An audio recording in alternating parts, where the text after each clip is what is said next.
ទៅជាសុខឬជាការពិតយើងសម្រេចចិត្ត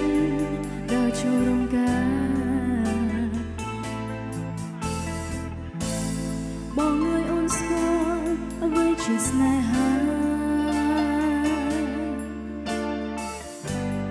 ទាំងមិនធ្លាប់ដឹងថាខ្លួនមានថ្ងៃរៀបការឡើ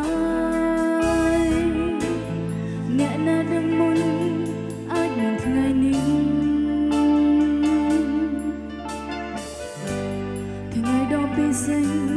ពួកយើងទាំងពីរស្នេហាអូនបងដូចអគ្គិសនី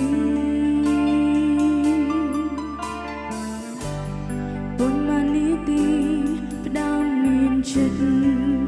រៀងខ្លួនបានតែមិនអោយអូនខ្មាំងគេបានតែមិនអោយស្រីផ្សេងមកនេះអូបានតែធ្វើជាបានល្អរបស់កូនបានតែអូនសូមប៉ុណ្ណឹង